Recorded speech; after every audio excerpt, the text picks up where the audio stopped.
Hello everyone, ಈ ಒಂದು video ಯಾರೆಲ್ಲ ಟೆಕ್ನಿಕಲ್ ನೋಟಿಫಿಕೇಶನ್ಸ್ಗೆ ವೇಟ್ ಮಾಡ್ತಿದ್ದೀರಾ, ಟೆಕ್ನಿಕಲ್ ಸಬ್ಜೆಕ್ಟ್ಸ್ನ ಪ್ರಿಪೇರ್ ಆಗ್ತಿದ್ದೀರಾ, ಅವ್ರಿಗೆ ಯೂಸ್ಫುಲ್ ಆಗೋದು ಒಂದು ವಿಡಿಯೋ ಆಗಿರುತ್ತೆ. ಸ್ನೇಹಿತರೆ, ನಿಮ್ಮೆಲ್ಲರಿಗೂ ಗೊತ್ತಿರುವಂತೆ ಕಳೆದ ಬಾರಿ ನಾನು ಸಾಕಷ್ಟು ವೀಡಿಯೋಸ್ನ ಅಪ್ಲೋಡ್ ಮಾಡಿದ್ದೀನಿ. ಆ ವಿಡಿಯೋಗಳಲ್ಲಿ ಮುಂದಿನ ದಿನಗಳಲ್ಲಿ ಬರುವಂಥ ಅಪ್ಕಮಿಂಗ್ ನೋಟಿಫಿಕೇಶನ್ಸ್ ಬಗ್ಗೆ ಹೇಳಿದ್ದೆ. ಸೊ ನಿಮಗೆ ನಿನ್ನೆ ತಾನೇ ಇನ್ನೊಂದು ವಿಡಿಯೋನ ಅಪ್ಲೋಡ್ ಮಾಡಿದ್ದೆ. ನಮ್ಮ ಕರ್ನಾಟಕದಲ್ಲಿ ಪೊಲೀಸ್ ಡಿಪಾರ್ಟ್ಮೆಂಟಿಂದ PC ನೋಟಿಫಿಕೇಶನ್ ಬಂದಿರುತ್ತೆ. ಸೊ ಅದೇ ಡಿಪಾರ್ಟ್ಮೆಂಟಿನಲ್ಲಿ ಇನ್ನು ಮುಂದಿನ ದಿನಗಳಲ್ಲಿ ಅಂದರೆ ಇನ್ನೊಂದು 20ರಿಂದ 1 ತಿಂಗಳೊಳಗಡೆ DSI ನೋಟಿಫಿಕೇಶನು ಬರುತ್ತೆ, ಡಿಟೆಕ್ಟಿವ್ ಸಬ್ ಇನ್ಸ್ಪೆಕ್ಟರ್. ಸೊ ಯಾರೆಲ್ಲ PSIಗಾಗಿ ಪ್ರಿಪೇರ್ ಆಗ್ತಿದ್ದೀರಾ, ಪೊಲೀಸ್ ಸಬ್ ಇನ್ಸ್ಪೆಕ್ಟರ್ ಆಗಬೇಕು ಅಂತೇಳಿ, department change, detective department. So ಆ ಒಂದು ನೋಟಿಫಿಕೇಷನ್ಗೆ ನಿಮಗೆ ಬೆನಿಫಿಟ್ ಆಗುತ್ತೆ PSI ಪ್ರಿಪೇರ್ ಆಗುವಂಥವ್ರಿಗೆ. ಸೊ ವೇಕೆನ್ಸೀಸು 20 to 50 ವೇಕೆನ್ಸೀಸ್ ಇರುವ ಸಾಧ್ಯತೆಗಳಿವೆ. 20 ಅನ್ನೋ ಥರ ಅಫಿಷಿಯಲ್ ಸರ್ಕ್ಯುಲರ್ ಇದೆ, ಬಟ್ ನೋಡೋಣ, ಅದು ಇನ್ಕ್ರೀಸ್ ಆಗೋ ಸಾಧ್ಯತೆಯೂ ಇದೆ. ಬಟ್ ಮಿನಿಮಮ್ 20 ವೇಕೆನ್ಸೀಸ್ ಅಂತೂ ಇರುತ್ತೆ. ಯಾವುದು? Detective sub inspector. ಸೊ ಯಾರೆಲ್ಲ ಪೊಲೀಸ್ ಡಿಪಾರ್ಟ್ಮೆಂಟಲ್ಲಿ ಜಾಯ್ನ್ ಆಗಬೇಕಂತಿದ್ದೀರಾ, ಪ್ರೆಸೆಂಟಾಗಿ PC ನೋಟಿಫಿಕೇಷನ್ ಇದೆ. ಸೊ PC ನೋಟಿಫಿಕೇಷನ್ ಆಗಿದ ನಂತರ ಡಿಟೆಕ್ಟಿವ್ ಸಬ್ ಇನ್ಸ್ಪೆಕ್ಟರ್ ನೋಟಿಫಿಕೇಷನ್ ಬರುತ್ತೆ. ಪ್ರಿಪೇರ್ ಆಗಿ. PCನಲ್ಲಿ ಕೂಡ ಇನ್ನೂ 4000 ವೇಕೆನ್ಸೀಸ್ ಬರುವಂಥದ್ದಿದೆ ಮುಂದಿನ ದಿನಗಳಲ್ಲಿ.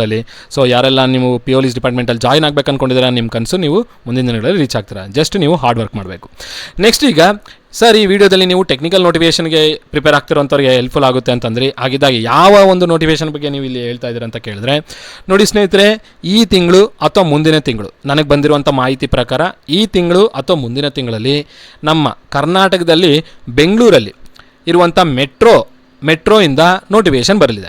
ಸೊ ವೇಕೆನ್ಸೀಸು ನಿಮಗೆ 200 ವೇಕೆನ್ಸೀಸ್ ಮಿನಿಮಮ್ ಇರುತ್ತಾರ ಹೇಳಿದ್ದಾರೆ. 200ರಿಂದ 400 ವೇಕೆನ್ಸೀಸ್ವರೆಗೂ ರೆಸ್ಪ್ರೊಕೇಟ್ ಆಗ್ಬೋದು. ನೋಡೋಣ, ಮಿನಿಮಮ್ 200 ವೇಕೆನ್ಸೀಸ್ಗಂತೂ ನೋಟಿಫಿಕೇಷನ್ ಬಂದೇ ಬರುತ್ತೆ. ಸೊ ಅದರಲ್ಲೂ ಟ್ರೈನ್ ಆಪರೇಟರ್ ನೋಟಿಫಿಕೇಷನ್ ಅಂದರೆ ಇದನ್ನು SCTO ಅಂತ ನಿಮಗೆ ನೋಟಿಫಿಕೇಷನಲ್ಲಿ ಮೆನ್ಷನ್ ಮಾಡಿರ್ತಾರೆ. ಸೊ ಅದೇ ಥರನೇ ನೋಟಿಫಿಕೇಷನಲ್ಲಿ ಮೇಂಟೈನರ್ಗೂ ಇರುತ್ತೆ, ಸೆಕ್ಷನ್ ಇಂಜಿನಿಯರ್ಗೂ ವೇಕೆನ್ಸೀಸ್ ಇರುತ್ತೆ. ಸೊ ಓವರಾಲ್ ಆಗಿ 200 ಮಿನಿಮಮು, ಮ್ಯಾಕ್ಸಿಮಮ್ 400ವರೆಗೂ ಹೋಗುವ ಸಾಧ್ಯತೆಗಳಿದ್ದಾವೆ.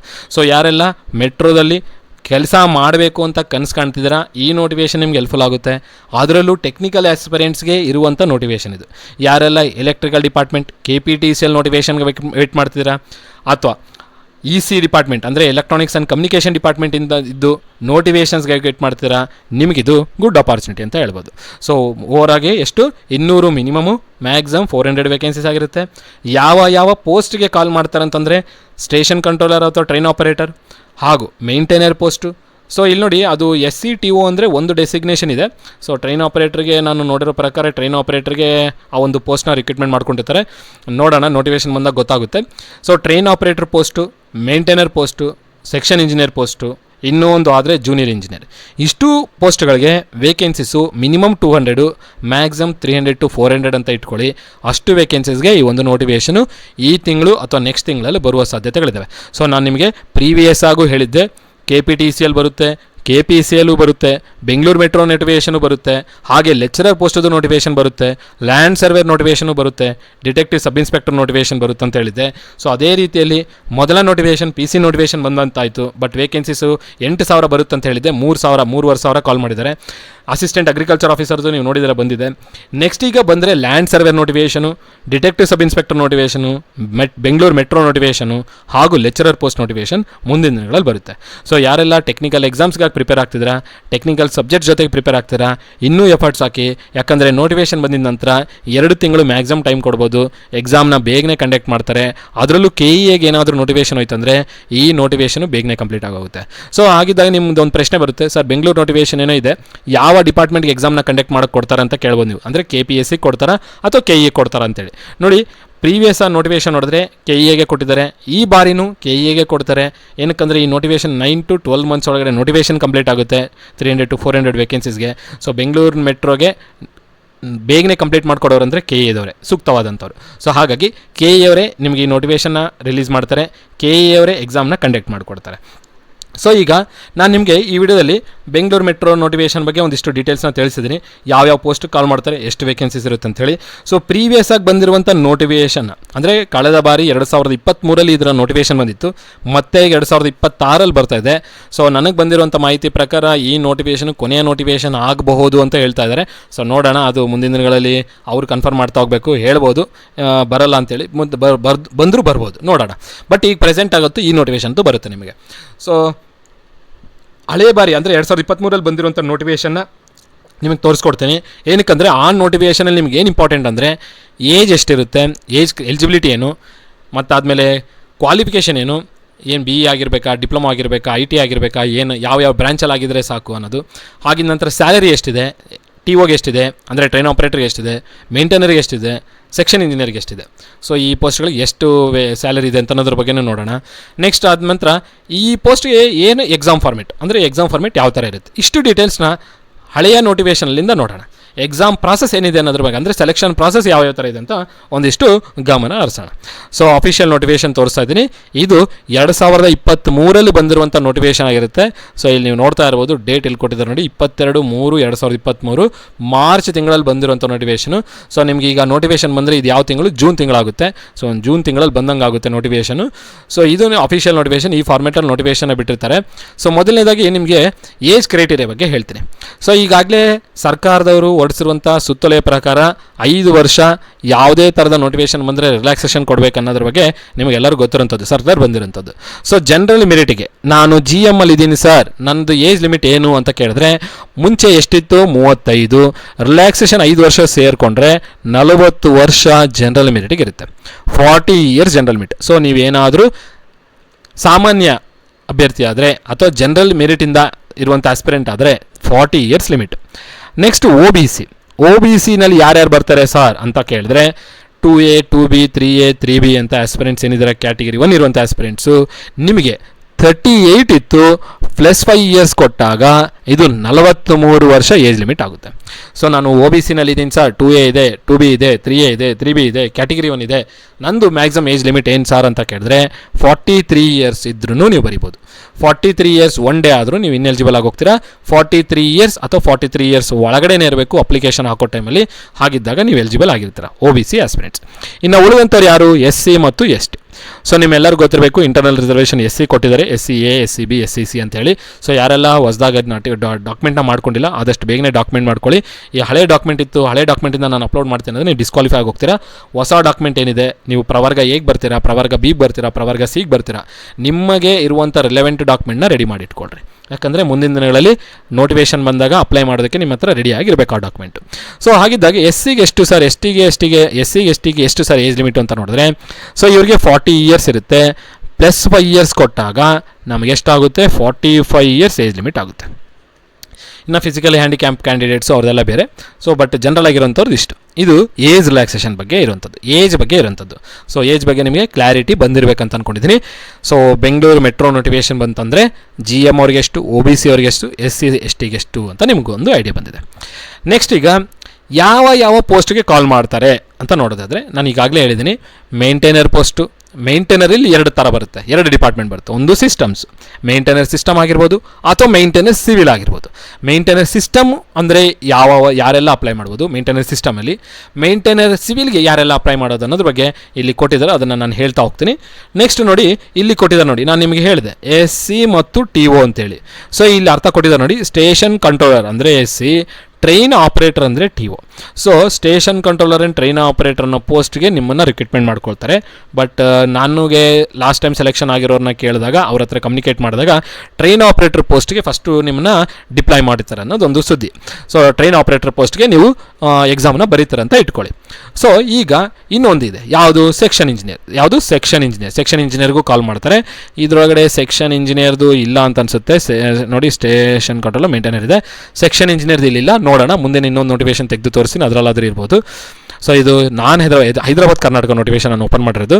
ಈಗ ಮೇಂಟೈನರ್ಗೆ ಯಾರೆಲ್ಲ ಎಲಿಜಿಬಲ್ ಇದ್ದಾರೆ ಅನ್ನೋದ್ರ ಬಗ್ಗೆ ಒಂದಿಷ್ಟು ನೋಡೋಣ. ನೋಡಿ, ಮೇಂಟೈನರ್ ನೋಟಿಫಿಕೇಷನ್ಗೆ, ಮೇಂಟೈನರ್ ಪೋಸ್ಟ್ಗೆ, ಮೇಂಟೈನರ್ ಸಿಸ್ಟಮ್ಸ್ಗೆ ಯಾರೆಲ್ಲ ಅಪ್ಲೈ ಮಾಡೋದು. ಸೊ ಮೆಟ್ರಿಕ್ಯುಲೇಷನ್ ಜೊತೆಗೆ ಮುಂದಿನ ಯಾವುದೇ ಇಂಜಿನಿಯರಿಂಗ್ ಟ್ರೇಡ್ಗಳಲ್ಲಿ 2 ವರ್ಷ ITI ಅಂದರೆ SSLC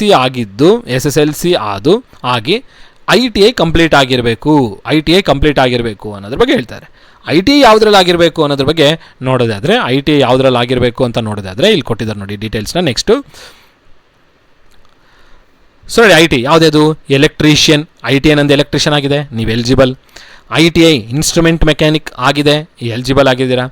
ಮೆಕ್ಯಾನಿಕ್ ರೇಡಿಯೋ ಮತ್ತು TV, ಮೆಕ್ಯಾನಿಕ್ ರೇಡಿಯೋ ಮತ್ತು TVನಲ್ಲಿ ನೀವು ITI ಆಗಿದ್ರು ನೀವು ಎಲಿಜಿಬಲ್ ಆಗಿರ್ತೀರಾ. ಎಲೆಕ್ಟ್ರಾನಿಕ್ಸ್ ಮೆಕ್ಯಾನಿಕ್ ಆಗಿದ್ರು ನೀವು ಎಲಿಜಿಬಲ್ ಆಗಿರ್ತೀರಾ. ವೈರ್ಮೆನ್ ಆಗಿದ್ರು ಎಲಿಜಿಬಲ್ ಆಗಿರ್ತೀರಾ. ಮೆಕ್ಯಾನಿಕ್ ಕಂಪ್ಯೂಟರ್ ಹಾರ್ಡ್ವೇರ್ ಆಗಿದ್ರು ಎಲಿಜಿಬಲ್ ಆಗಿರ್ತೀರಾ. ಮೆಕ್ಯಾನಿಕ್ ಇಂಡಸ್ಟ್ರಿಯಲ್ ಎಲೆಕ್ಟ್ರಾನಿಕ್ಸಲ್ಲಿ ಆಗಿದ್ದರೂ ನೀವು ಅಪ್ಲೈ ಮಾಡ್ಬೋದು. ಮೆಕ್ಯಾನಿಕ್ಸ್ ಇಂಡಸ್ಟ್ರಿಯಲ್ ಎಲೆಕ್ಟ್ರಾನಿಕ್ಸ್ ಆಗಿದ್ದರೂ ನೀವು ಅಪ್ಲೈ ಮಾಡ್ಕೊಳ್ಬೋದು ಮೇಂಟೆನೆನ್ಸ್ ಸಿಸ್ಟಮ್ಸ್ಗೆ. ಇನ್ಫಾರ್ಮೇಷನ್ ಟೆಕ್ನಾಲಜಿ ಮತ್ತು ಎಲೆಕ್ಟ್ರಾನಿಕ್ಸ್ ಸಿಸ್ಟಮ್ ಇನ್ಫಾರ್ಮೇಷನ್ ಟೆಕ್ನಾಲಜಿನಲ್ಲಿ ನಿಮ್ದು ಐ ಟಿ ಆಗಿದ್ದರೂ ಎಲಿಜಿಬಲ್ ಆಗಿರ್ತೀರ. ಎಲೆಕ್ಟ್ರಾನಿಕ್ ಸಿಸ್ಟಮ್ ಮೇಂಟೆನೆನ್ಸ್ನಲ್ಲೂ ನಿಮ್ದು ಐ ಟಿ ಆಗಿದ್ದರೂ ನೀವು ಅಪ್ಲೈ ಮಾಡ್ಕೊಳ್ಬೋದು. ಕಮ್ಯುನಿಕೇಷನ್ ಇಕ್ವಿಪ್ಮೆಂಟ್ ಮೇಂಟೆನೆನ್ಸಲ್ಲಿ ನಿಮ್ದು ಐ ಟಿ ಆಗಿದ್ದರೂ ಅಪ್ಲೈ ಮಾಡ್ಬೋದು. ರೆಫ್ರಿಜರೇಷನ್ ಮತ್ತು ಎ ಸಿ ಮೆಕ್ಯಾನಿಕ್ ಅಂದರೆ ರೆಫ್ರಿಜರೇಷನ್ ಏರ್ ಕಂಡೀಷನಿಂಗ್ ಅಂತ ಹೇಳ್ತೀವಿ, ಐ ಟಿ ಎನಲ್ಲಿ ಆಗಿದ್ದರೂ ನೀವು ಅಪ್ಲೈ ಮಾಡ್ಕೊಳ್ಬೋದು. ಮತ್ತು ಮೆಕಾಟ್ರಾನಿಕ್ಸಲ್ಲಿ ನಿಮ್ದು ಐ ಟಿ ಆಗಿದ್ದರೂ ಅಪ್ಲೈ ಮಾಡ್ಕೊಳ್ಬೋದು. ಅಥವಾ ಈಗ ಏನು ಡಿಪಾರ್ಟ್ಮೆಂಟ್ಗಳು ಹೇಳಿದೆ ಇದಕ್ಕೆ ಈಕ್ವಲೆಂಟ್ ಆಗಿರೋ ಯಾವುದಾದ್ರೂ ಟ್ರೇಡ್ ಆಗಿದ್ದರೆ, ಇದಕ್ಕೆ ಈ ಡಿಪಾರ್ಟ್ಮೆಂಟ್ಗಳಿಗೆ ಈಕ್ವಲೆಂಟ್ ಆಗಿರುವಂಥ ಯಾವುದಾದ್ರೂ ಐ ಟಿ ಐ ಟ್ರೇಡಲ್ಲಿ ನಿಮ್ಮದು ಐ ಟಿ ಐ ಕಂಪ್ಲೀಟ್ ಆಗಿದ್ರೂ ನೀವು ಅಪ್ಲೈ ಮಾಡ್ಕೊಳ್ಬೋದು. ಸೊ ಈಗ ನಿಮಗೆ ಒಂದು ಬೇಸಿಕ್ ಐಡಿಯಾ ಬಂದಿದೆ ಅಂತ ಅಂದ್ಕೊಂಡಿದ್ದೀನಿ. ನೆಕ್ಸ್ಟ್ ಈಗ ಮೇಂಟೈನರ್ ಸಿವಿಲ್ಗೆ ಯಾರೆಲ್ಲ ಅಪ್ಲೈ ಮಾಡ್ಬೋದು ಅಂತ ನೋಡೋದಾದರೆ, ಇಲ್ಲಿವರೆಗೆ ಹೇಳಿದ್ದು ಮೇಂಟೈನರ್ ಸಿಸ್ಟಮು. ಈಗ ಮೇಂಟೈನರ್ ಸಿವಿಲ್ ನೋಡೋಣ. ಮೇಂಟೈನರ್ ಸಿವಿಲ್ಗೆ ಯಾರೆಲ್ಲ ಅಪ್ಲೈ ಮಾಡ್ಬೋದು ಸರ್ ಅಂತ ನಿಮ್ಮ ಪ್ರಶ್ನೆ ಆದರೆ ನೋಡಿ, ಮೆಟ್ರಿಕ್ಯುಲೇಷನ್ ಜೊತೆಗೆ ಕೆಳಗಿನ ಯಾವುದೇ ನಿರ್ದಿಷ್ಟ ಇಂಜಿನಿಯರಿಂಗ್ ಟ್ರೇಡ್ದಲ್ಲಿ 2 ವರ್ಷಗಳ ಐ ಟಿ ಐ ಕಂಪ್ಲೀಟ್ ಆಗಿರಬೇಕು. ಅಂದರೆ ಇಲ್ಲೂ ಅಷ್ಟೇ SSLC ಪ್ಲಸ್ ಐ ಟಿ ಐನೇ ಕೇಳ್ತಿದ್ದಾರೆ. ಬಟ್ ಟ್ರೇಡ್ ಯಾವುದು ಅಂತ ನೋಡೋದಾದರೆ ನೋಡಿ, ಎಲೆಕ್ಟ್ರಿಕಲ್ ಮತ್ತು ಎಲೆಕ್ಟ್ರಾನಿಕ್ಸ್ ಇಂಜಿನಿಯರಿಂಗ್, ಇದೆಲ್ಲ ಇಲ್ಲಿದೆ. ಮೆಸನರಿ ಐ ಟಿ ಐ ಮೆಸನರಿನಲ್ಲಿ ಕಂಪ್ಲೀಟ್ ಆಗಿದ್ದರೆ ನೀವು ಮೇಂಟೈನರ್ ಸಿವಿಲ್ಗೆ ಅಪ್ಲೈ ಮಾಡ್ಬೋದು. ಐ ಟಿ ಐ ಮೆಸನರಿನಲ್ಲಿ ಕಂಪ್ಲೀಟ್ ಆಗಿದ್ದರೆ ಮೇಂಟೈನರ್ ಸಿವಿಲ್ಗೆ ಅಪ್ಲೈ ಮಾಡ್ಬೋದು. ಅದೇ ರೀತಿಯಲ್ಲಿ ಮೇಂಟೈನರ್ ಕಾರ್ಪೆಂಟ್ರಿನಲ್ಲಿ ನಿಮ್ಮದು ಐ ಟಿ ಐ ಕಾರ್ಪೆಂಟ್ರಿನಲ್ಲಿ ಕಂಪ್ಲೀಟ್ ಆಗಿದ್ದರೂ ನೀವು ಮೇಂಟೈನರ್ ಸಿವಿಲ್ಗೆ ಅಪ್ಲೈ ಮಾಡ್ಕೊಳ್ಬೋದು. ಮತ್ತು ಐ ಟಿ ಐ ಬಿಲ್ಡಿಂಗಲ್ಲಿ ಕಂಪ್ಲೀಟ್ ಆಗಿದ್ದರೂ ನೀವು ಮೇಂಟೈನರ್ ಪೋಸ್ಟ್ಗೆ ಅಪ್ಲೈ ಮಾಡ್ಬೋದು. I T I fitter complete ಆಗಿದ್ದರೂ ಮೇಂಟೈನರ್ ಸಿವಿಲ್ಗೆ ಅಪ್ಲೈ ಮಾಡ್ಕೊಳ್ಬೋದು. ಅಥವಾ ಈ 4 ಟ್ರೇಡ್ಗಳಿಗೆ ಈಕ್ವಲೆಂಟ್ ಆಗಿ ಅಂದರೆ ಸಮವಾಗಿರುವಂಥ ಟ್ರೇಡಲ್ಲಿ ನಿಮ್ಮ ಐ ಟಿ ಐ ಕಂಪ್ಲೀಟ್ ಆಗಿದ್ದರೆ ನೀವು ಮೇಂಟೈನರ್ ಸಿವಿಲ್ಗೆ ಅಪ್ಲೈ ಮಾಡ್ಬೋದು. ಓಕೆ, ಮೇಂಟೈನರ್ ಸಿವಿಲ್ಗೆ ಯಾರೆಲ್ಲ ಅಪ್ಲೈ ಮಾಡ್ಬೋದು? ಫಿಟ್ಟರು, ಬಿಲ್ಡಿಂಗು, ಕಾರ್ಪೆಂಟ್ರಿ ಮತ್ತು ಮೆಸನರಿನಲ್ಲಿ ಐ ಟಿ ಐ ಕಂಪ್ಲೀಟ್ ಆಗಿದ್ದರೆ ನೀವು 100% ಇದಕ್ಕೆ ಅಪ್ಲೈ ಮಾಡೋದು. ಇದಕ್ಕೆ ಈಕ್ವಲೆಂಟ್ ಆಗಿರುವಂಥ ಯಾವುದಾದ್ರೂ ಐ ಟಿ ಐ ಟ್ರೇಡ್ ಇದ್ದರೂ ನೀವು ಅಪ್ಲೈ ಮಾಡ್ಕೊಳ್ಬೋದು ಅನ್ನೋದ್ರ ಬಗ್ಗೆ ಇಲ್ಲಿ ಮಾಹಿತಿ ಕೊಟ್ಟಿದ್ದಾರೆ. ನೆಕ್ಸ್ಟ್ ಈಗ ಸ್ಟೇಷನ್ ಕಂಟ್ರೋಲರ್ ಮತ್ತು ಟ್ರೈನ್ ಆಪರೇಟರ್ ಪೋಸ್ಟ್ ನೋಡೋಣ. ಸ್ಟೇಷನ್ ಕಂಟ್ರೋಲರ್ ಮತ್ತು ಟ್ರೈನ್ ಆಪರೇಟರ್ ಪೋಸ್ಟ್ ನೋಡಿ, ಇಲ್ಲೂ ಏನು ಕೇಳ್ತಾರೆ ಅಂದರೆ, ಮೆಟ್ರಿಕ್ಯುಲೇಷನ್ ಜೊತೆಗೆ ಈ ಕೆಳಗಿನ ಯಾವುದಾದ್ರೂ ಬ್ರ್ಯಾಂಚ್ನಲ್ಲಿ 3 ವರ್ಷ ಡಿಪ್ಲೊಮಾ ಅಂದರೆ SSLC ಆಗಿ ನೀವು ಡಿಪ್ಲೊಮಾ ಕಂಪ್ಲೀಟ್ ಮಾಡಿದರೆ, ಸೊ ಇಲ್ಲಿ ಭಾಳ ಜನ SSLC plus PUC plus diploma ಮಾಡಿರ್ತಾರೆ, ಆಗಿದ್ದರೂ ಎಲಿಜಿಬಲ್ ಇರ್ತಾರೆ. SSLC ಮಾಡಿ JTO ಮಾಡಿ JLC ಮಾಡಿ ಡಿಪ್ಲೊಮಾ ಮಾಡಿ ಡಿಪ್ಲೊಮಾ ಮಾಡಿರೋರು ಇರ್ತಾರೆ, ಅಥವಾ SSLC ಮಾಡಿ ITI ಮಾಡಿ ಡಿಪ್ಲೊಮಾ ಮಾಡಿರೋರು ಇರ್ತಾರೆ. ಸೊ ಓವರಾಲ್ ಆಗಿ ಹೇಳ್ಬೇಕಂದ್ರೆ ಡಿಪ್ಲೊಮಾ ಕಂಪ್ಲೀಟ್ ಆಗಿರಬೇಕು. ಸೊ ಡಿಪ್ಲೊಮಾ ಕಂಪ್ಲೀಟ್ ಆಗಿರೋರು ಈ ಒಂದು TO ಮತ್ತು SC ಪೋಸ್ಟ್ಗೆ ಅಪ್ಲೈ ಮಾಡ್ಬೋದು. ಸೊ ಯಾವ ಟ್ರೇಡಲ್ಲಿ ಅಂತ ನೋಡೋದಾದರೆ, ಡಿಪ್ಲೊಮಾ ಇನ್ ಎಲೆಕ್ಟ್ರಿಕಲ್ ಇಂಜಿನಿಯರಿಂಗ್ ಆಗಿರೋರು, diploma in electrical and electronics ಅಂದರೆ EEE ಆಗಿರುವಂಥವ್ರು, ಡಿಪ್ಲೊಮಾ ಇನ್ ಟೆಲಿಕಮ್ಯುನಿಕೇಷನ್ ಆಗಿದೆ ಸರ್, ಅಪ್ಲೈ ಮಾಡ್ಬೋದು. ಡಿಪ್ಲೊಮಾ ಇನ್ ಎಲೆಕ್ಟ್ರಾನಿಕ್ಸ್ ಮತ್ತು ಕಮ್ಯುನಿಕೇಷನ್ ಇ ಸಿನಲ್ಲಿ ಡಿಪ್ಲೊಮಾ ಆಗಿದೆ, ಅಪ್ಲೈ ಮಾಡ್ಬೋದು.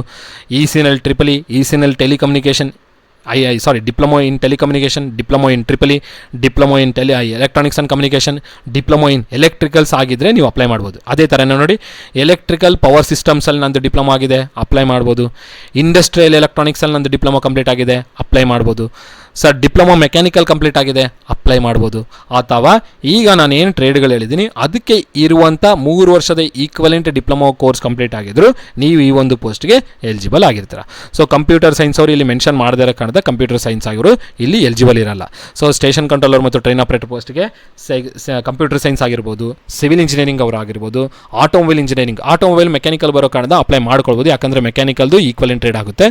ಸೊ ಸಿವಿಲು ಮತ್ತು ಕಂಪ್ಯೂಟರ್ ಸೈನ್ಸ್ ಇಲ್ಲಿ ಅಪ್ಲೈ ಮಾಡೋ ಥರ ಇರಲ್ಲ. ಯಾವುದಕ್ಕೆ? SC ಮತ್ತು TO ಪೋಸ್ಟ್ಗೆ, ಅಂದರೆ ಸ್ಟೇಷನ್ ಕಂಟ್ರೋಲರ್ ಮತ್ತು ಟ್ರೈನ್ ಆಪರೇಟರ್ ಪೋಸ್ಟ್ಗೆ.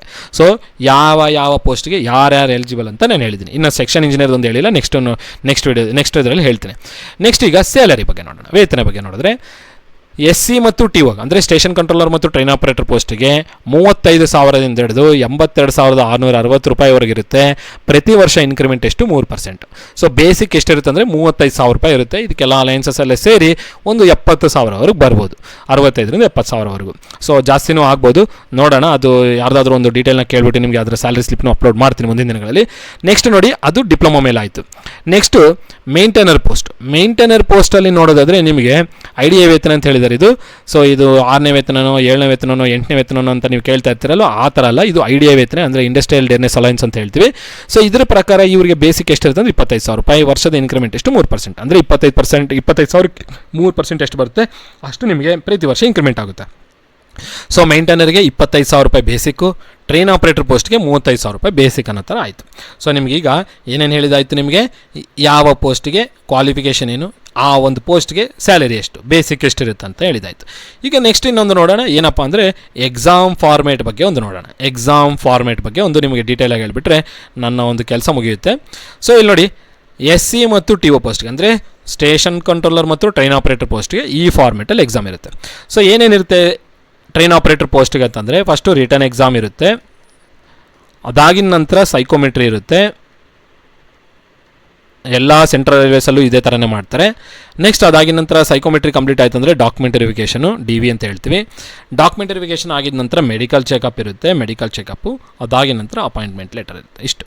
ಸೊ ಈ ಥರ ಎಕ್ಸಾಮ್ ನಿಮಗೆ ಆ್ಯಕ್ಚುಲಾಗಿ ನೀವು ಫೋಕಸ್ ಮಾಡಬೇಕಾಯ್ತು ರಿಟರ್ನು ಮತ್ತು ಸೈಕೋಮೆಟ್ರಿ ಅವೆರಡು ಆಗಿತ್ತು ಅಂತಂದರೆ ಇನ್ನು ಮುಂದೆ ಪ್ರೊಸೆಸ್ ಕಂಪ್ಲೀಟ್ ಆಗ್ತಾ ಹೋಗುತ್ತೆ. ಸೊ ಏನೇನು ಸರ್ ರಿಟರ್ನ್ ಎಕ್ಸಾಮ್ಗೆ ಏನೇನು ಸಿಲೆಬಸ್ ಇರುತ್ತೆ ಅಂತ ನೋಡಿದ್ರೆ ನೋಡಿ, ಸಾಮಾನ್ಯ ಜ್ಞಾನ 25 ಕ್ವಶನ್ ಇರುತ್ತೆ, 25 ಅಂಕಗಳು, ಮೊತ್ತ 100 ಮಾರ್ಕ್ಸಿಗೆ ಬರೀತಾರೆ, 100 ಕ್ವಶನ್ ಇರುತ್ತೆ. ಎಲೆಕ್ಟ್ರಿಕಲ್ ಇರುತ್ತೆ 20 ಕ್ವಶನು, ಎಲೆಕ್ಟ್ರಾನಿಕ್ಸ್ ಇರುತ್ತೆ 20 ಕ್ವಶನು, ಕಮ್ಯುನಿಕೇಷನ್ ಇರುತ್ತೆ 20 ಕ್ವಶನು, ಮೆಕ್ಯಾನಿಕಲ್ ಇರುತ್ತೆ 15. ಸೊ ಎಲ್ಲ ಸೇರ್ಕೊಂಡ್ರೆ 100 ಮಾರ್ಕು. ಎಷ್ಟು ಸಬ್ಜೆಕ್ಟ್ಸು? 5 ಸಬ್ಜೆಕ್ಟ್ಸ್. ಸಾಮಾನ್ಯ ಜ್ಞಾನ, ಎಲೆಕ್ಟ್ರಿಕಲ್, ಎಲೆಕ್ಟ್ರಾನಿಕ್ಸ್, ಕಮ್ಯುನಿಕೇಷನ್ ಮತ್ತು ಮೆಕ್ಯಾನಿಕಲ್. ಇದು ಟ್ರೈನ್ ಆಪ್ರೇಟರ್ ಪೋಸ್ಟ್ಗೆ ಇರುವಂಥ ರಿಟರ್ನ್ ಎಕ್ಸಾಮ್ ಇರುವಂಥ ಸಿಲೆಬಸ್. ಇದು ರಿಟರ್ನ್ ಎಕ್ಸಾಮ್. MCQ ಫಾರ್ಮೆಟ್ ಇರುತ್ತೆ, pen paper test, online test ಇರಲ್ಲ. ನೆಕ್ಸ್ಟ್ ಅದೇ ಥರನೇ ಮೇಂಟೈನರ್ ಸಿಸ್ಟಮ್ಸು, ಮೇಂಟೈನರ್ ಸಿವಿಲು, ಇದಕ್ಕೆ ಬೇರೆ ಬೇರೆ ಥರ ಇದೆ ನೋಡಿ. ಮೇಂಟೈನರ್ ಸಿಸ್ಟಮ್ಸ್ಗೆ ನೋಡೋದಾದರೆ ಸಾಮಾನ್ಯ ಜ್ಞಾನ 10 ಕ್ವಶನು 10 ಮಾರ್ಕು, SSLC ಗಣಿತ 10 question 10 mark, electrical 20 question 20 mark, mechanical 20 question 20 mark, electronics 20 question 20 mark, computer science 20 question 20 mark. So maintainer ಸಿಸ್ಟಮ್ಗೆ ಮೊತ್ತ 6 ಸಬ್ಜೆಕ್ಟ್ ಇದ್ದಾವೆ. ಸೊ ಯಾವ ಸಬ್ಜೆಕ್ಟ್ಗೆ ಎಷ್ಟೆಷ್ಟು ಕ್ವಶನ್ ಎಷ್ಟೆಷ್ಟು ಮಾರ್ಕ್ಸ್ ಬಗ್ಗೆ ಅಂತ ಹೇಳಿದ್ದೀನಿ. 10 ಕ್ವಶನ್ 10 ಮಾರ್ಕ್, ಎಷ್ಟು ಅಂಕಗಳಿದೋ ಅಷ್ಟೇ ಕ್ವಶನ್ ಇರುತ್ತೆ, ಅದೊಂದು ಗಮನದಲ್ಲಿರಲಿ. ಮೇಂಟೈನರ್ ಸಿವಿಲ್ಗೆ ನೋಡೋದಾದರೆ ಸಾಮಾನ್ಯ ಜ್ಞಾನ 20 ಕ್ವಶನು, SSLC ಗಣಿತ 20 ಕ್ವಶನ್ 20 ಮಾರ್ಕು, ಸಿವಿಲು ಮೆಸನರಿ ಮತ್ತು ಬಿಲ್ಡಿಂಗ್ ಈ ಸಬ್ಜೆಕ್ಟ್ಗಳ ಮೇಲೆ ನಿಮಗೆ ಸಿವಿಲ್ ಅನ್ನೋ ಒಂದು ಟಾಪಿಕ್ನ ಕೊಟ್ಟು 15 ಪ್ರಶ್ನೆ ಕೇಳಿರ್ತಾನೆ, ಇಲ್ಲಿ ಬರ್ದಿದೆ ನೋಡಿ. ಅದೇ ಥರನೇ ಕಾರ್ಪೆಂಟ್ರಿ ಈ ಒಂದು ಸಬ್ಜೆಕ್ಟ್ ಮೇಲೆ 15 ಕ್ವಶನು, ಫಿಟ್ಟರ್ ಮೇಲೆ 15 ಕ್ವಶನು, ವೆಲ್ಡರು 15 ಕ್ವಶನ್ 15 ಮಾರ್ಕ್. ಸೊ ಇದಕ್ಕೂ 100 ಪ್ರಶ್ನೆ 100 ಅಂಕಗಳಿರುತ್ತೆ. ಸೊ ಇದೇನು ನಿಮಗೆ ಒಂದು ಟ್ರೈನ್ ಆಪ್ರೇಟರ್ ಪೋಸ್ಟು ಮತ್ತು ಮೇಂಟೈನರ್ ಪೋಸ್ಟಿಗೆ ಇರುವಂಥ ಒಂದು ಎಕ್ಸಾಮ್ ಸಿಲೆಬಸ್ಸು ಅಥವಾ ಎಕ್ಸಾಮ್ ಫಾರ್ಮೇಟ್. ಸೊ ಇದು ನಿಮಗೆ ಹೇಳಿದನಲ್ಲ MCQ ಫಾರ್ಮೇಟ್ ಇರುತ್ತೆ, ಮಲ್ಟಿಪಲ್ ಚಾಯ್ಸ್ ಅಂತ ಹೇಳಿದ್ದೀನಿ. ನೆಗೆಟಿವ್ ಮಾರ್ಕಿಂಗ್ ಇರುತ್ತೆ, ಗಮನದಲ್ಲಿ ಇರಲಿ. ಎಷ್ಟಿರುತ್ತೆ? 1/4 ಇರುತ್ತೆ. ಸೊ KE ಅವ್ರು ಕಂಡಕ್ಟ್ ಮಾಡೋ ಕಾರಣದಿಂದ 1/4 ಅಥವಾ 0.25 ಒಂದು ಕ್ವಶನ್ ತಪ್ಪಾಯ್ತಂದರೆ -0.25 ಮಾರ್ಕ್ಸ್ ಡಿಡಕ್ಷನ್ ಆಗುತ್ತೆ ಓವರಾಲ್ ಮಾರ್ಕ್ಸಲ್ಲಿ. ಸೊ ಇದು ಅಫಿಷಿಯಲ್ ನೋಟಿಫಿಕೇಷನ್ ಅಲ್ಲ, ಹಳೇ ಟೈಮಲ್ಲಿರುವಂಥ ನೋಟಿಫಿಕೇಷನ್, 2023 ನೋಟಿಫಿಕೇಷನ್. ಈ ನೋಟಿಫಿಕೇಷನ್ ಏನಕ್ಕೆ ತೋರಿಸ್ ಅಂದರೆ ಎಕ್ಸಾಮ್ ಫಾರ್ಮೇಟ್ ಇರುತ್ತೆ, ಯಾವ ಪೋಸ್ಟ್ಗೆ ಏನು ಕ್ವಾಲಿಫಿಕೇಷನು, ಸ್ಯಾಲರಿ ಎಷ್ಟಿರುತ್ತೆ ಅಂತ ತೋರಿಸೋದ್ರ ಬಗ್ಗೆ ಈ ಒಂದು ಡಾಕ್ಯುಮೆಂಟ್ನ ತೋರಿಸಿದೆ. ಇನ್ನು ನೆಕ್ಸ್ಟ್ ಸೆಕ್ಷನ್ ಇಂಜಿನಿಯರ್ ಬಗ್ಗೆ ಒಂದು ನೋಡೋಣ. ಸೊ ಈಗ ಸೆಕ್ಷನ್ ಇಂಜಿನಿಯರ್ದು ನೋಡೋದಾದರೆ ಸೆಕ್ಷನ್ ಇಂಜಿನಿಯರ್ದು ನೀವು ನೋಡ್ಬೋದು, ಇದು HKದು ಮತ್ತು NHK ನೋಟಿಫಿಕೇಷನ್ ಆಗಿರುತ್ತೆ. ಹಾಗಾಗಿ ನಾನು ಹೈದರಾಬಾದ್ ಕರ್ನಾಟಕದಲ್ಲಿ ಸೆಕ್ಷನ್ ಇಂಜಿನಿಯರ್ ವೇಕೆನ್ಸೀಸ್ ಇತ್ತು ಅನಿಸುತ್ತೆ. ಹಾಗಾಗಿ ಇದು ನಾನು ಹೈದರಾಬಾದ್ ಕರ್ನಾಟಕ ನೋಟಿಫಿಕೇಷನ್ ತೋರಿಸಿದ್ರಿ. ನೋಡ್ತಾ ಇರ್ಬೋದು ಇಲ್ಲಿ section engineer system, section engineer civil ಅಂತ ಇದೆ. ಸೆಕ್ಷನ್ ಇಂಜಿನಿಯರ್ ಸಿವಿಲ್ಗೆ ಅಪ್ಲೈ ಮಾಡಬೇಕಂದ್ರೆ ನೀವು ಸಿವಿಲ್ ಇಂಜಿನಿಯರಿಂಗು BE ಕಂಪ್ಲೀಟ್ ಆಗಿರಬೇಕು, BEಯಲ್ಲಿ ಸಿವಿಲ್ ಇಂಜಿನಿಯರಿಂಗ್ ಆಗಿರಬೇಕು, ಅಥವಾ BE ಸಿವಿಲ್ ಇಂಜಿನಿಯರಿಂಗ್ ಈಕ್ವಲೆಂಟ್ ಆಗಿರುವಂಥ ಸಿವಿಲ್ ಡಿಪಾರ್ಟ್ಮೆಂಟಿನ ಸಬ್ ಬ್ರಾಂಚಸ್ ಯಾವುದಾದ್ರೂ ಅಪ್ಲೈ ಮಾಡ್ಕೊಳ್ಬೋದು. ಸಿಮಿಲರ್ ಆಗಿ ಸೆಕ್ಷನ್ ಇಂಜಿನಿಯರ್ ಸಿಸ್ಟಮ್ಸ್ ನೋಡೋದಾದರೆ ಇಂಜಿನಿಯರಿಂಗಲ್ಲಿ ಈ ಟ್ರೇಡ್ಗಳಲ್ಲಿ ಆಗಿರಬೇಕು. Engineering electrical and electronics, engineering electronics and communication, engineering instrumentation engineering ಅಥವಾ ಕಂಟ್ರೋಲ್ ಇಂಜಿನಿಯರಿಂಗ್. ಕಂಟ್ರೋಲ್ ಇಂಜಿನಿಯರಿಂಗಲ್ಲಾಗಿದ್ದರೂ ನೀವು ಅಪ್ಲೈ ಮಾಡೋದು, BE ಇನ್ ಕಂಟ್ರೋಲ್ ಇಂಜಿನಿಯರಿಂಗಲ್ಲಾಗಿದ್ದರು, BE mechanical, BE telecommunication, BE applied electronics and instrumentation ಮತ್ತು ಕಂಪ್ಯೂಟರ್ ಸೈನ್ಸ್ ಅಥವಾ ಇದಕ್ಕೆ ಈಕ್ವಲೆಂಟ್ ಆಗಿರುವಂಥ engineering courses. So BE sub branches, mechanical sub branches, electronics and communication in sub branches, EEE sub branches ಆಗಿದ್ದರೆ ಇದಕ್ಕೆ ನೀವು eligible ಆಗಿರ್ತಾರೆ. So ಏನಕ್ಕಂದರೆ ಇಲ್ಲಿ ತತ್ಸಮ ವಿದ್ಯಾರ್ಥಿ ಅಂತ ಹೇಳಿದ್ದಾನೆ, ಅದಕ್ಕೆ ಈಕ್ವಲೆಂಟ್ ಆಗಿರೋಂಥದ್ದು, ಈ ಬ್ರಾಂಚಿಗೆ ಈಕ್ವಲೆಂಟ್ ಆಗಿರೋದು. ಸೊ ಸೆಕ್ಷನ್ ಇಂಜಿನಿಯರ್ ಸಿಸ್ಟಮ್ಸ್ಗೆ ಏನೇನು EC, EEE, ಮೆಕ್ಯಾನಿಕಲ್, CS ಹಾಗೂ ಇನ್ಸ್ಟ್ರುಮೆಂಟೇಷನ್, ಟೆಲಿಕಮ್ಯುನಿಕೇಷನ್, ಕಂಟ್ರೋಲ್ ಇಂಜಿನಿಯರಿಂಗ್ ಈ ಎಲ್ಲ ಬ್ರಾಂಚಸ್ ಅಪ್ಲೈ ಮಾಡ್ಕೊಳ್ಬೋದು. ಈ ಸೆಕ್ಷನ್ ಇಂಜಿನಿಯರು ಸಿವಿಲಲ್ಲಾದರೆ ಸಿವಿಲ್ ಇಂಜಿನಿಯರಿಂಗ್ಗೆ ಕಂಪ್ಲೀಟ್ ಆಗಿರಬೇಕು ಅನ್ನೋದ್ರ ಬಗ್ಗೆ ಹೇಳ್ತಾರೆ. ನೆಕ್ಸ್ಟ್ ಇದಕ್ಕೆ ಬೇಸಿಕ್ ಪೇ ಎಷ್ಟು ಇದೆ ಅಂತ ನೋಡಿದ್ರೆ ಇಲ್ಲಿ ನೋಡಿ, ಸೆಕ್ಷನ್ ಇಂಜಿನಿಯರಿಗೆ ಬೇಸಿಕ್ ಪೇ 40,000 ರೂಪಾಯಿ ಇರುತ್ತೆ, ವರ್ಷದ ಇನ್ಕ್ರಿಮೆಂಟು 3% ಇರುತ್ತೆ. ಸೊ 35,000 ರೂಪಾಯಿ SC TOಗೆ, 40,000 ರೂಪಾಯಿ ಸೆಕ್ಷನ್ ಇಂಜಿನಿಯರಿಗೆ, 25,000 ಮೇಂಟೈನರ್ ಪೋಸ್ಟ್ಗಂತ ಆಯಿತು. ಈಗ ಸಿಲೆಬಸ್ ಅನ್ನೋದ್ರ ಬಗ್ಗೆ ಅನ್ನೋ ಬದಲು ಎಕ್ಸಾಮ್ ಫಾರ್ಮೇಟ್ ಏನಿದೆ ಅಂತ ನೋಡೋದಾದ್ರೆ ನೋಡಿ, ಇಲ್ಲಿ ಕೊಟ್ಟಿದ್ದಾನೆ section engineer systems, section engineer civil. Section engineer ಸಿವಿಲ್ಗಾದರೆ ನೋಡಿ, ಸಾಮಾನ್ಯ ಜ್ಞಾನ 10 ಕ್ವಶನ್ 10 ಮಾರ್ಕು. ಸಿವಿಲ್ ಬ್ರಾಂಚಲ್ಲಿ ನೀವೇನು ಓದಿರ್ತೀರ 3ನೇ ಸೆಮಿಸ್ಟ್ರಿಂದ 8ನೇ ಸೆಮಿಸ್ಟರ್ವರೆಗೂ ಟೆಕ್ನಿಕಲ್ ಸಬ್ಜೆಕ್ಟ್ಸು, ಆ ಟೆಕ್ನಿಕಲ್ ಸಬ್ಜೆಕ್ಟ್ಸ್ ಮೇಲೆ 90 ಕ್ವಶನ್ 90 ಮಾರ್ಕ್ ಇರುತ್ತೆ. ಸೊ ಸಿವಿಲ್ ಅವ್ರಿಗೆ 10 ಮಾರ್ಕು ಸಾಮಾನ್ಯ ಜ್ಞಾನ, 90 ಮಾರ್ಕು ಅವು ಬ್ರಾಂಚದಾಯಿತು, ಏನು ಸೆಕ್ಷನ್ ಇಂಜಿನಿಯರ್ ಸಿವಿಲಲ್ಲಿ. ಇನ್ನು ಸೆಕ್ಷನ್ ಇಂಜಿನಿಯರ್ ಸಿಸ್ಟಮ್ಸ್ ನೋಡೋದಾದರೆ ಸಾಮಾನ್ಯ ಜ್ಞಾನ 10 ಕ್ವಶನ್ 10 ಮಾರ್ಕು, ಕಂಪ್ಯೂಟರ್ ಸೈನ್ಸ್ ಅಥವಾ IT ಡಿಪಾರ್ಟ್ಮೆಂಟ್ದು 10 ಕ್ವಶನ್ 10 ಮಾರ್ಕು, ಎಲೆಕ್ಟ್ರಾನಿಕ್ಸ್ ಮತ್ತು communication 35 question 35 mark, mechanical 10 question 10 mark, electrical 35 question 35 mark, ಮೊತ್ತ 100 ಮಾರ್ಕ್. ಸೊ ಇದು ಫಾರ್ಮೇಟ್ ಇರುತ್ತೆ. ಸೊ ನಾನು ಈಗಾಗಲೇ ಹೇಳ್ದಂಗೆ ಇದು ಯಾವುದು ಟ್ರೈನ್ ಆಪ್ರೇಟರ್ ಪೋಸ್ಟ್ಗೆ ಸಲ ಬರೆದಿರುವಂಥವ್ರ ಕಡೆಯಿಂದ ಇನ್ಫಾರ್ಮೇಷನ್ ಕಲೆಕ್ಟ್ ಮಾಡಿರೋ ಪ್ರಕಾರ ಫಸ್ಟ್ ರಿಟರ್ನ್ ಎಕ್ಸಾಮ್ ಅಂತ ಇರುತ್ತೆ. ರಿಟರ್ನ್ ಆದಮೇಲೆ ನೆಕ್ಸ್ಟ್ ನಾನು ಹೇಳ್ದಂಗೆ ಸೈಕೋಮೆಟ್ರಿ ಟೆಸ್ಟ್, ಇದು ಸೆಂಟ್ರಲ್ ಗೌರ್ಮೆಂಟಲ್ಲಿ ALP ಪೋಸ್ಟ್ಗೆ ಇದೇ ಥರನೇ ಕಂಡಕ್ಟ್ ಮಾಡ್ತಾರೆ. ನೆಕ್ಸ್ಟ್ ಅದಾಗಿ ನಂತರ ಏನು ಹೇಳಿದೆ ನಿಮಗೆ DV ಇರುತ್ತೆ, ಅದಾಗಿ ನಂತರ ಮೆಡಿಕಲ್ ಚೆಕಪ್ಪು, ಆದಮೇಲೆ ಅಪಾಯಿಂಟ್ಮೆಂಟ್ ಲೆಟ್ರ್ ಕೊಡ್ತಾರೆ. ಅದೇ ರೀತಿಯಲ್ಲಿ ಸೆಕ್ಷನ್ ಇಂಜಿನಿಯರಿಂಗ್ ನೋಡೋದಾದರೆ ರಿಟರ್ನ್ ಎಕ್ಸಾಮ್ ಇರುತ್ತೆ, DV ಇರುತ್ತೆ, ಮೆಡಿಕಲ್ ಚೆಕಪ್ ಇರುತ್ತೆ, ಇಷ್ಟೇ. ಇದಕ್ಕೆ ಸೈಕೋಮೆಟ್ರಿ ಅಂತ ಏನೂ ಇಲ್ಲ. ನೆಕ್ಸ್ಟ್ ಇದಾಗಿ ನಂತರ ಮೇಂಟೈನರ್ ಪೋಸ್ಟಿಗೆ ನೋಡ್ಕೊಳ್ಳೋದಾದರೆ ರಿಟರ್ನ್ ಇರುತ್ತೆ, DV ಇರುತ್ತೆ, ಮೆಡಿಕಲ್ ಚೆಕಪ್ ಇರುತ್ತೆ, ಅಷ್ಟೇ. ಸೊ ಮೇಂಟೈನರ್ ಸಿವಿಲ್ ಸಿಸ್ಟಮ್ ಆದರೂ ಅಷ್ಟೇ, ಸೆಕ್ಷನ್ ಇಂಜಿನಿಯರ್ ಸಿವಿಲ್ ಸಿಸ್ಟಮ್ ಆದರೂ ಇಷ್ಟೇ ಇರುತ್ತೆ, ಟ್ರೈನ್ ಆಪ್ರೇಟರ್ ಪೋಸ್ಟಿಗಾದರೂ ಇಷ್ಟೇ ಇರುತ್ತೆ. ಸೊ ನಿಮಗೀಗ ಈ ಒಂದು ನೋಟಿಫಿಕೇಷನಿನ ಒಂದು ಕಂಪ್ಲೀಟ್ ಐಡಿಯಾ ಬಂದಿದೆ ಅಂತ ಅಂದ್ಕೊಂಡಿದ್ದೀನಿ. ಈ ನೋಟಿಫಿಕೇಷನ್ ಮೇಲೆ ನಾನು ಹೇಳಿರುವಂಥ ಇನ್ಫಾರ್ಮೇಷನ್ ಮೇಲೆ ಏನಾದರೂ ಡೌಟ್ ಇತ್ತಂದರೆ ಕಮೆಂಟ್ ಬಾಕ್ಸಲ್ಲಿ ಡ್ರಾಪ್ ಮಾಡಿ, ಕಮೆಂಟನ್ನು ನೋಡ್ಕೊಂಡು ನಾನು ನಿಮಗೆ ರಿಪ್ಲೈ ಕೊಡ್ತೀನಿ. ಏನೇ ಡೌಟ್ ಇತ್ತಂದ್ರೂ ಕೇಳಿ. ಸೊ ಈ ಒಂದು ವಿಡಿಯೋದಲ್ಲಿ ನಾನು ಕೊಟ್ಟಿರುವಂಥ ಇನ್ಫಾರ್ಮೇಷನ್ ನಿಮಗೆ ಇನ್ಫಾರ್ಮೇಟಿವ್ ಅನಿಸ್ತು ಅಥವಾ ಏನಾದರೂ ಡೌಟ್ ಇತ್ತಂದರೆ ಕಮೆಂಟ್ ಬಾಕ್ಸಲ್ಲಿ ಡ್ರಾಪ್ ಮಾಡಿ. ಕೊಟ್ಟಿರುವಂಥ ಇನ್ಫಾರ್ಮೇಷನ್ ಇನ್ಫಾರ್ಮೇಟಿವ್ ಅನಿಸ್ತು ಅಂದರೆ ಈ ವಿಡಿಯೋನ ಲೈಕ್ ಮಾಡೋದನ್ನು ಮಾತ್ರ ಮರೆಯೋಕ್ಕೆ ಹೋಗಬೇಡಿ. ಹಾಗೂ ಚಾನಲ್ಗೆ ಇನ್ನೂ ಸಬ್ಸ್ಕ್ರೈಬ್ ಮಾಡಿ, ನಿಮ್ಮ ಫ್ರೆಂಡ್ ಜೊತೆಗೂ ಶೇರ್ ಮಾಡಿ. ಈ ಒಂದು ನೋಟಿಫಿಕೇಷನನ್ನು ಮುಂದಿನ ದಿನಗಳಲ್ಲಿ ಅಪ್ಡೇಟ್ ಏನೇ ಇತ್ತಂದರೂ ನನ್ನ ಚಾನಲಲ್ಲಿ ನಿಮ್ಗೆ ಅಪ್ಡೇಟ್ ಕೊಡ್ತಾ ಹೋಗ್ತೀನಿ. ಹಾಗೂ ಈ ಒಂದು ನೋಟಿಫಿಕೇಷನ್ ಸಂಬಂಧಪಟ್ಟಂಥ ವಿಷಯಗಳ ಮೇಲೆ ಅಂದರೆ ಸಬ್ಜೆಕ್ಟ್ಸ್ ಮೇಲೆ ವೀಡಿಯೋಸ್ನು ನನ್ನ ಚಾನಲಲ್ಲಿ ನಿಮಗೆ ಅಪ್ಲೋಡ್ ಮಾಡ್ತಾ ಹೋಗ್ತೀನಿ. ಎಲೆಕ್ಟ್ರಿಕಲ್ ಇರ್ಬೋದು, ಎಲೆಕ್ಟ್ರಾನಿಕ್ಸ್ ಇರ್ಬೋದು, ಮೆಕ್ಯಾನಿಕಲ್ ಇರ್ಬೋದು, ಗಣಿತ ಬಗ್ಗೆ ಆಗಿರ್ಬೋದು, ಸಾಮಾನ್ಯ ಜ್ಞಾನ ಆಗಿರ್ಬೋದು, ಎಲ್ಲದರ ಮೇಲೂ ವೀಡಿಯೋಸ್ನ ನಾನು ನನ್ನ ಚಾನಲಲ್ಲಿ ಅಪ್ಲೋಡ್ ಮಾಡ್ತಾ ಹೋಗ್ತೀನಿ.